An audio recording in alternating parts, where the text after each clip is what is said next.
let's get into the latest NFL rumors here on the program, and we will start things off with Le'Veon Bell. Could a trade go down?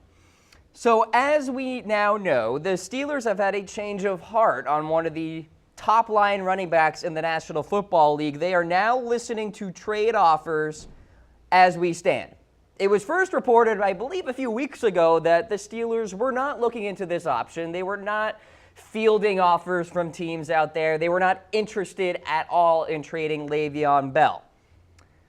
With that said, the Steelers also have an option of rescinding the franchise tag from Le'Veon Bell and letting him walk into free agency. So an interesting kind of piece of news that came out from Pro Football Talk.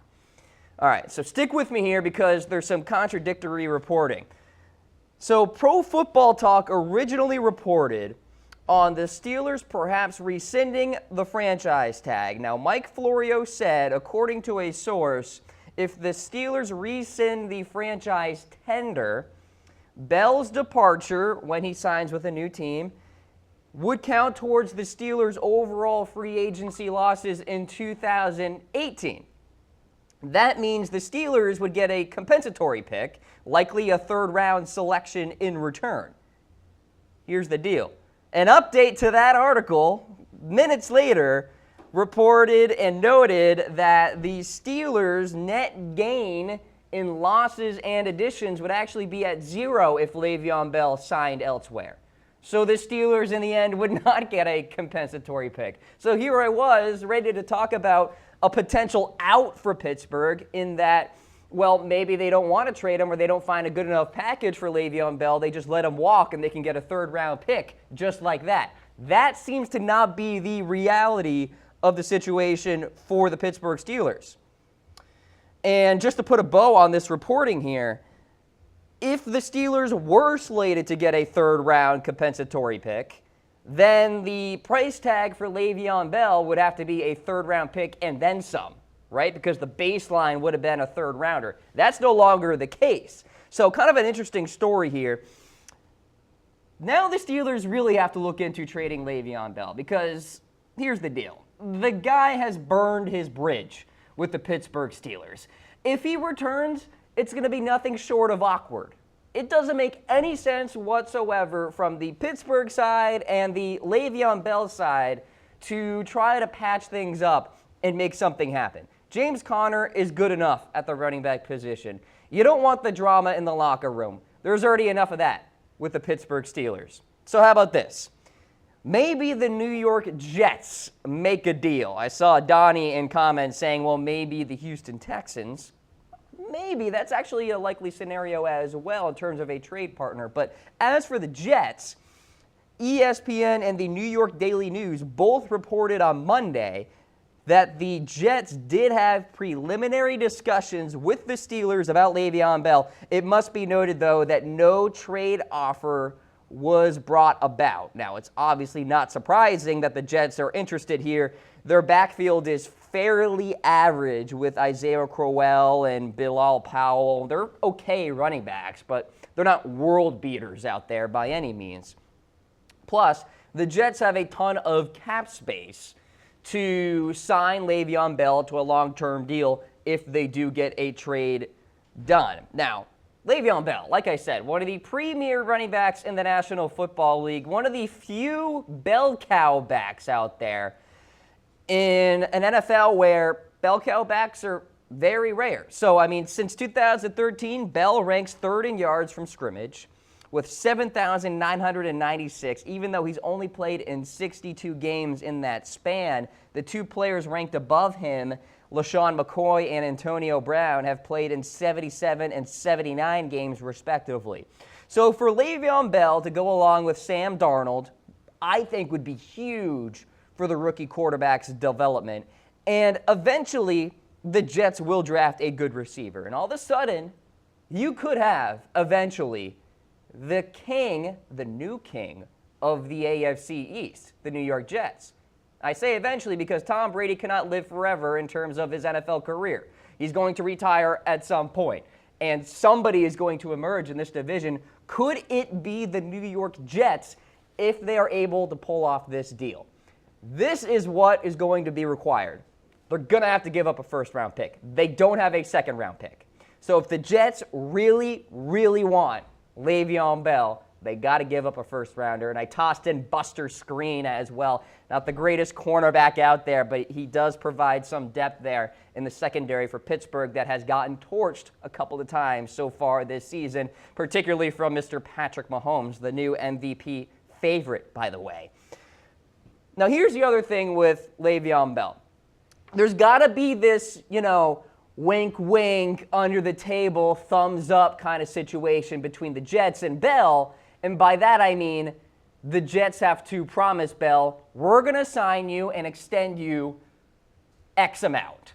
And Bell has to be like, okay, that X amount that you offered me is good enough. I'll sign with you after the 2018 season is over. But what if the season ends, right? And the Indianapolis Colts, the San Francisco 49ers, the Houston Texans come running along and offer Le'Veon Bell more money than what Bell agreed to with the New York Jets. Now we have ourselves a problem, a conflict, if you will, because Bell verbally gave the, yeah, I will extend with you with the New York Jets, gave him the old wink, but then a team comes along and offers him more. Of course, Bell will go to the team that offers him more money, especially if it's maybe the Houston Texans, because the Texans are more of a contending team in my eyes than the Jets are. So it's kind of one of these weird situations with Le'Veon Bell and any team that tries to trade for him. Now, debate, go ahead and comment away about this. Who's the better running back? Le'Veon Bell or Ezekiel Elliott? Go ahead, type away. Z for Zeke, B for Bell. I'm seeing a good amount of Z's in the comments section. A couple of B's as well. It's a tight race, but I'm going to say Le'Veon Bell very hesitantly. It's, like I said, extremely razor thin, but I do like Le'Veon Bell in the way in which he runs the football, because it's almost revolutionary in a sense, and I think we're going to see more running backs and Pop Warner and Pee Wee and all this run like Le'Veon, that patient kind of style. He sits back there and lets the run blocking happen. I love Zeke a lot, not only just because of his running, but he's a really good pass protector. And in the modern NFL, pass protection obviously is crucial, especially when you see these guys like Myles Garrett and J.J. Watt and Jadeveon Clowney and Melvin Ingram, all these great pass rushers really playing well in the NFL. So to put a bow on Le'Veon Bell and the Jets, just preliminary discussions as we stand. I think the Jets would be an interesting destination for him, but as I said, any team, really, not just the Jets, have to be really cautious about how they go with this Le'Veon Bell trade. They need that thumbs up, that signature of, yeah, I'm going to extend with you kind of situation in 2019 and get that promise from Le'Veon Bell if a team is going to trade for him. Otherwise, it's what, a 6-week rental? And if you're the Jets, you're probably not going to be a contender in the playoffs. So we'll see what happens with Le'Veon Bell going forward. More NFL trade rumors discussions. But first, we are sponsored by FanDuel. And once Le'Veon Bell returns, I think he'll be pretty cheap on FanDuel, at least to start off. So he's a good play once he does return to the NFL. Go ahead and sign up right now. Get ahead of the game. FanDuel.com/chatsports. Go ahead and sign up for free. And then deposit $5, you get $20 in your back pocket to play with on FanDuel. I'm going to be playing a game this week, folks, so I want you DMing me on Twitter at Mr. Rogers99. I'll give you the details on how you can take me down. It's a great resume builder if you could beat me in daily fantasy. All right, bizarre story here and really unfortunate. Everson Griffen is in some major trouble, folks. One of the rock-solid defensive players for the Minnesota Vikings. According to a local news station, Griffen was named in a police report regarding an incident at a Minneapolis hotel in which a person allegedly threatened to shoot someone in the middle of the day on Saturday. It was also reported Griffen allegedly, quote, threatened to assault staff members before leaving the hotel. Now, officers didn't make any arrests and didn't find a gun after responding to the scene. Now, a follow-up report from NFL Network yesterday noted that Griffen has been battling a mental health-related issue for weeks and that he's currently undergoing evaluation at a local hospital. Now, Griffen did not play in Sunday's loss to the Buffalo Bills, but the official injury designation was a knee, or so the report said at least. It could be more than just a knee injury there, and it doesn't sound like Everson Griffen is going to play tomorrow night for the Minnesota Vikings as they take on the Los Angeles Rams on Thursday Night Football. We'll keep tabs on that, but he's an important piece to that defense there in Minneapolis. All right, let's talk about the latest surrounding Earl Thomas. Could a trade go down? According to NFL.com, the Dallas Cowboys are not the only team in the Earl Thomas sweepstakes. The Chiefs are reportedly interested in making a trade. Now, Andy Reid was, of course, recently asked about this, and he really didn't offer much insight because, well, that's what coaches usually do. Coach speak. I'm more worried about the players that are on the team right now. So Reid really didn't offer too much information in regards to this Earl Thomas to Kansas City Chiefs rumor here. The reality of an Earl Thomas trade is this. It would be extremely difficult to pull off if you're the Dallas Cowboys or if you're the Kansas City Chiefs. And it honestly comes down to how much are you willing to offer, and are you willing to blow away John Schneider, the GM there for Seattle, and the Seattle Seahawks leadership? That's what it comes down to. What we know is the Dallas Cowboys tried with a second-round pick. Obviously, that did not blow away Seattle. So if you're Kansas City now, you're 3-0. You're a contending team, at least for now. Patrick Mahomes is balling out. The offense is fantastic. The weakness with this Chiefs team is the secondary. Eric Berry has been dealing with a heel injury, so we have not seen him yet this season. So at safety, it's been Eric Murray and Ron Parker, both graded as average so far on Pro Football Focus. And really, aside from the newly acquired Kendall Fuller, really not a good defensive player in that back end for Kansas City. So when I say you got to blow away Seattle, you got to blow away Seattle. So here is my projected trade if the Chiefs really do want to pull this off. It's got to be 2 second-round picks. The Chiefs have the luxury of 2 second-round picks in 2019 and a 2019 sixth-round pick. That's what has to happen. I'm not saying it's going to happen. I'm not saying it should happen, but that's literally what the trade package has to be. There's no other option, really, for the Kansas City Chiefs, of course, if they trade, a top-line player. But why would they do that when they are a competitive team this year and they can make a Super Bowl push this year? So that's what has to happen. And if it does happen, it's probably going to go down before the trade deadline when the Seattle Seahawks realize, okay, we're not going to the playoffs, so maybe we should just trade away the last piece of our Legion of Boom. And then Seattle can look ahead to rebuilding and doing more than what they considered resetting in 2018. So, like I said, Kansas City at 3-0 with the offense that is just firing on all cylinders with Mahomes and Tyreek Hill and Sammy Watkins and Travis Kelce. The defensive front seven led by D Ford is looking really good. Maybe they feel like they are just one premier player away in that secondary from really making a Super Bowl push. And we've seen this movie before with the Kansas City Chiefs and the fast starts that they have had. And maybe, just maybe, if they get Earl Thomas, that fast start this season is not going to be all for naught.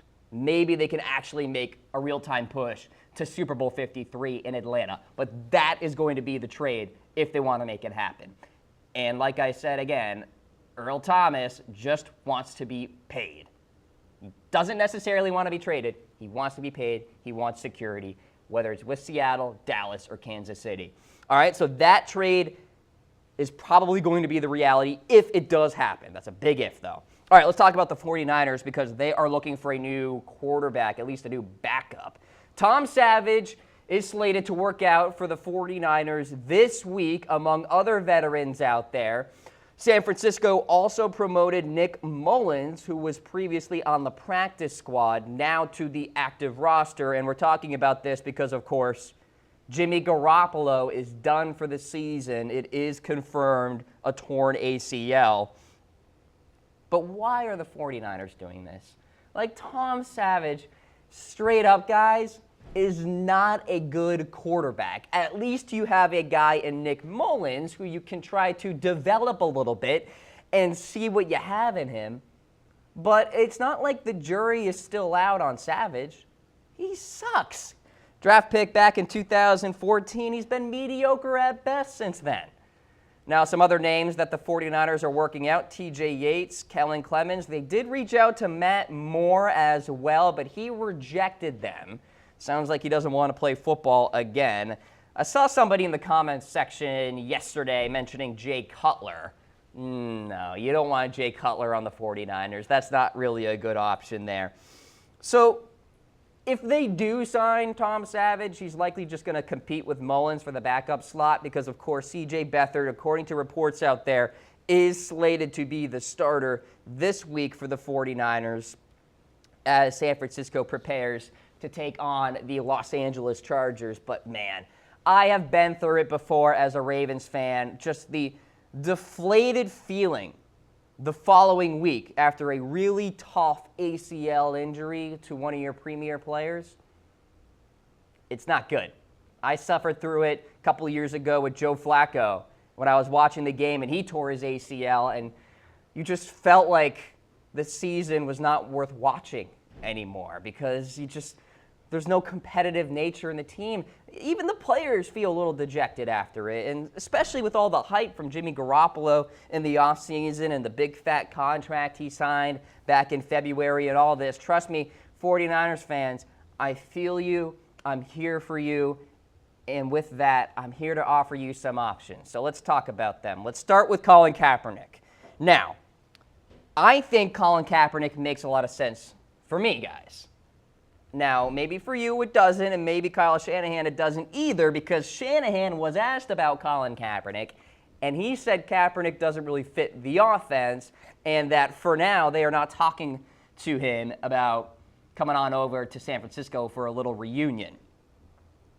Now, of course, the caveat to arguing Kaepernick makes sense for San Francisco is that Kaepernick has this ongoing collusion case against the NFL, and from what I understand, according to reports, that collusion case won't wrap up until November or December, in which case the arbitrator will rule whether Kaepernick is deemed damages and kind of compensation for those damages. So we'll see what happens in regards to that, but hey, you can put this whole collusion case to bed if San Francisco at least works out Colin Kaepernick and then maybe signs him. Now, people out there are saying, well, he's not very accurate and all that. Yeah, you look at his career stats, 59.8 completion percentage. But the guy's a winner. He's a gamer. He was a throw away from a Super Bowl victory in Super Bowl 47. I mean, if you guys are out there arguing that, well, the 49ers should bring in Tyrod Taylor or Matt Moore or T.J. Yates or anything like that, that's not a good argument because Colin Kaepernick is better than those quarterbacks. Yes, Colin Kaepernick is better than Tyrod Taylor. So for everybody out there to say that Colin Kaepernick doesn't make much sense for San Francisco, I got to disagree with you guys. Now, politics aside here, because of course Colin Kaepernick is the leader of the kneeling during the national anthem situation and debate out there, and if you have a problem with kneeling during the national anthem, you guys know how I feel about that. You should probably channel your anger with something else because you're just wasting your time getting angry about it because players are going to do what they want. But with Colin Kaepernick here, I mean, maybe San Francisco feels like they can win with him and they can make the playoffs with him. Obviously, that is not the feeling right now. They are confident in C.J. Beathard, but C.J. Beathard is not taking you to the playoffs. So what that tells me, guys, is that John Lynch and Kyle Shanahan are content with just playing out the string. Honestly, they can't actually feel that C.J. Beathard can take this team to the promised land. And I'm not saying that Jimmy Garoppolo is going to either. The 49ers were a borderline playoff team going into this season. I said that they had a ceiling of 10 wins, maybe 11 if everything really worked out, and obviously things haven't because Jerick McKinnon went down. They traded away Eli Harold. Of course, Jimmy Garoppolo goes down. They've had some injuries in the front seven as well. Eric Armstead seemingly cannot stay healthy. So our friends at BetDSI have laid out the odds. Actually, they made it just for me. I requested these odds when they came out with them. Will Colin Kaepernick be on an NFL team in 2018? Yes is minus 105. No is minus 125. You guys should throw some change down on 105 there. Chatsports.com/bet. Use that promo code, my personal code, CAM120, for that 120% deposit bonus. If you feel passionate about this, go ahead and bet away at BetDSI. Okay, so maybe you're not on the Colin Kaepernick bandwagon.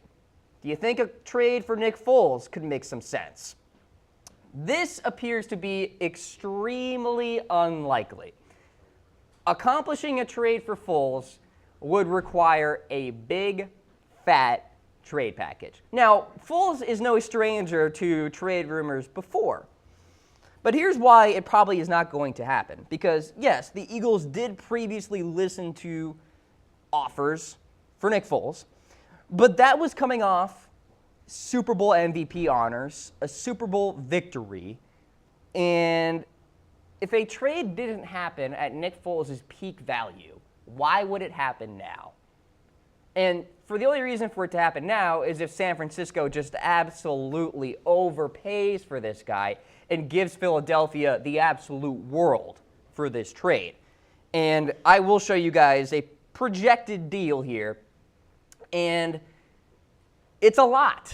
So keep that in mind when I show you that it's not necessarily a realistic trade package for San Francisco to do, but that's what they would need to do if they were to get this guy.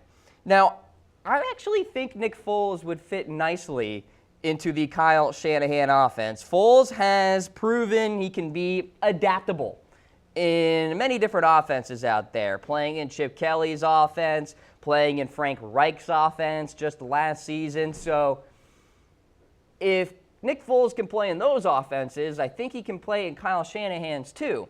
But like I said, does San Francisco feel like they are one player away from making the postseason and really making some noise? I don't know. But that's what they're going to have to offer. 2019 second-round pick. Jimmy Ward, versatile defensive back. A lot of 49ers fans out there want Ward to be traded, but he can play in different positions, outside corner, slot corner, safety as well. And Pierre Garçon. The Eagles have a big-time need at wide receiver right now because they are a little dinged up with Alshon Jeffrey and Mike Wallace and all those guys.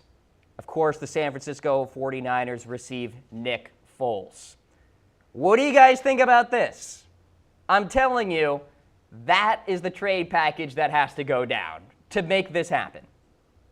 And I don't think the San Francisco 49ers will do it.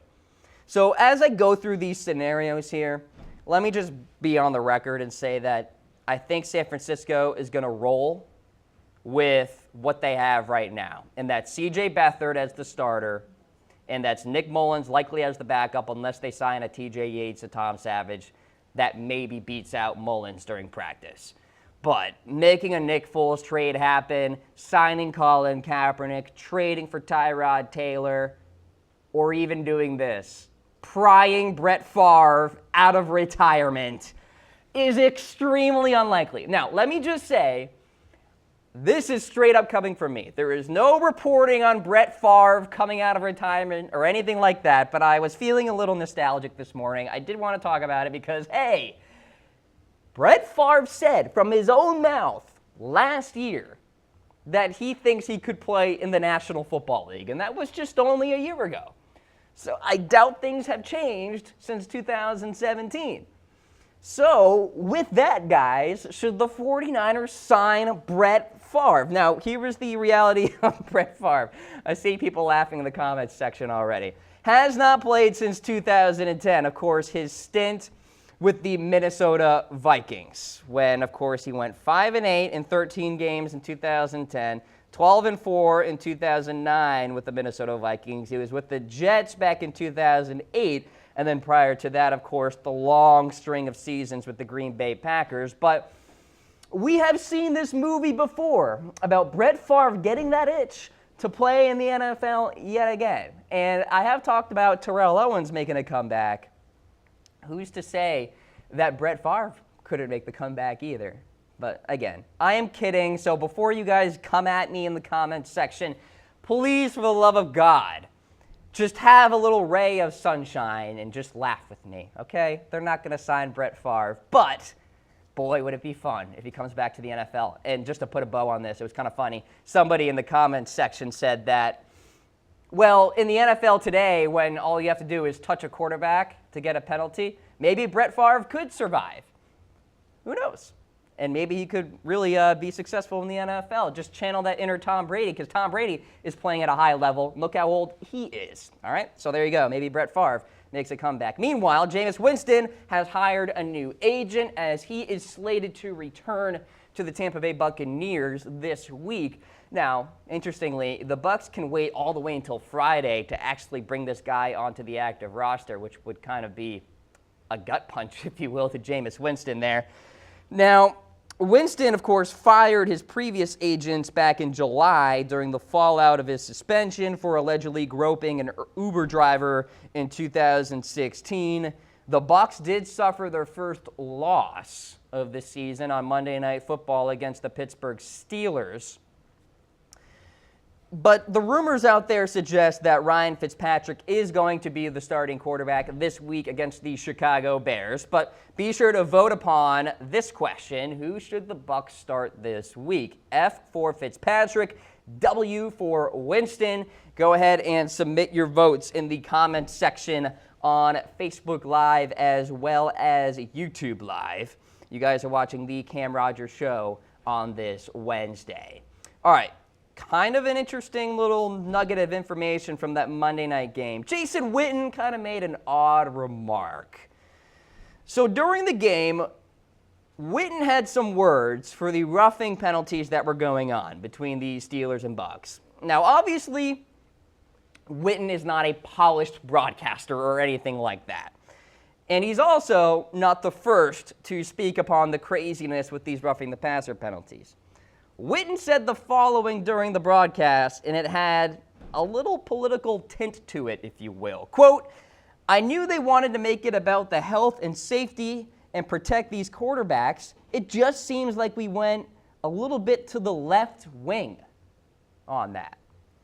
Now, whether Witten meant to make a political statement is beyond the point here, because it came across as left wing means like authoritative and overbearing and all of this, while the right wing, I guess, means more open and free and independent. I don't really know what he was going for here. Regardless, I'm sure Jason Witten learned from his mistake here, because people watch football to escape politics, and he probably won't be making a comment like that anytime soon, I wouldn't think. All right, and to wrap up the NFL rumors section here, Rob Gronkowski, he confirmed himself was nearly traded to the Detroit Lions. But he stepped in and said, no, if you trade me, I will not show up and I will retire. He only wants to play with Tom Brady. Now, Tom Brady gave us some follow-up information in regards to this on his Monday morning interview with WEEI, local Boston sports radio station. Brady said he would have left the Patriots if Gronk was traded, possibly even requesting a trade.